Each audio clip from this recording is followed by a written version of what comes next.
Okay, hello, Professor Yang. Welcome to Hong Kong and welcome to Post-Quantum Blockchain Day. Thank you for having me. So we know that you flew in specifically from Singapore to Hong Kong to attend this, so it's really a pleasure to have you with us here. We just heard you speak with your fellow professors on the panel just now here at the event. So first question, I think, going back to your experience in research and teaching. So we know that you're from the Singapore Management University. You teach cybersecurity, privacy, and data security, right? So what are your thoughts on privacy-enhancing cryptocurrencies like Monero, Abelian, and networks and cryptos like this? I think privacy is definitely important for blockchain and applications based on blockchain because, say, if you look at a centralized system, then because it's not exposed to the public, so people won't be able to, say, see your transactions, know your activities. But in the blockchain domain, because it's transparent, so everyone can observe, can just look at the ledger, what are the transaction performance by different users. So we need to definitely have some technology and mechanisms that can effectively protect the user's privacy. But on the other hand, I think we also need to keep in mind some players, they may abuse the protection provided by privacy. For example, to do some illegal transactions and so on. So I think we need to basically balance the privacy and the accountability because this actually is important to ensure actually the blockchain society, the technologies, they are sustainable. So and used for good. Yeah. I think more often times than not, when we're working in the crypto industry, we hear that, as you mentioned, some people might use cryptocurrencies for illegal means, but same can be said about fiat currency, like cash, right?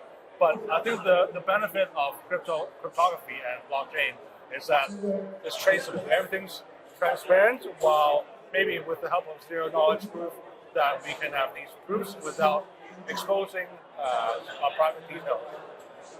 Yeah, so zero-knowledge proof is actually one of the key technologies we need to rely on because it will allow at least the honest user to prove that actually their transaction is legal. So you don't expose your private data, private amount, but you can prove actually, basically you can prove to the public what you do actually is legal. So that's actually the beauty of using, say, this kind of technology. Yeah. So what's one takeaway, whether it's from the panel that you just joined or something that you'd like to share with the audience or with your current and future students, something that's important to you that you'd like to share about post-quantum cryptography? I think post-quantum cryptography is, I would say, just the beginning part.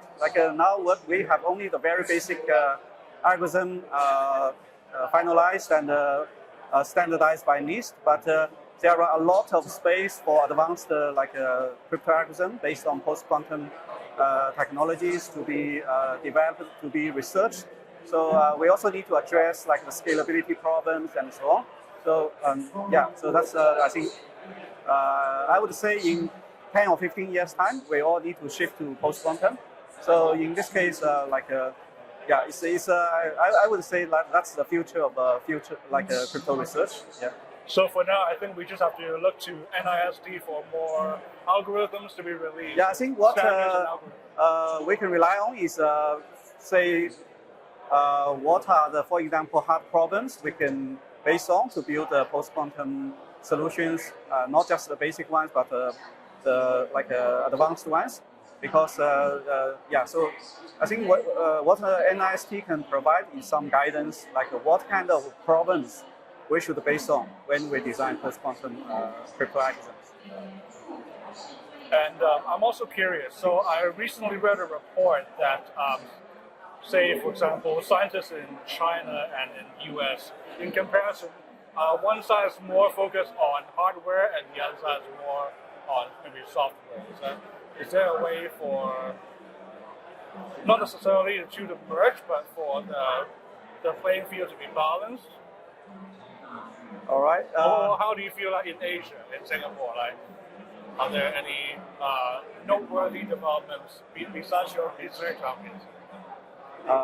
Okay, so because I'm a researcher, so actually what I rely on is mainly on the research papers. So I think for industry, definitely, hardware is also like an area many companies are looking at, like trusted hardware.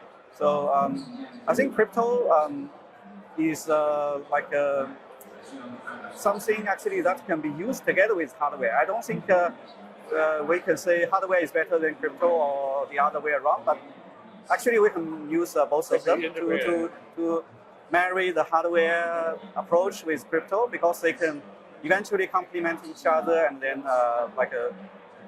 we can have the benefit of using both technologies. So I guess hopefully in the next 5 to 10 years we'll have more research papers that can enlighten us and give us more insights. So thank you again, Professor Yang, for your time. Thank you. Welcome again to Hong Kong. Thank you.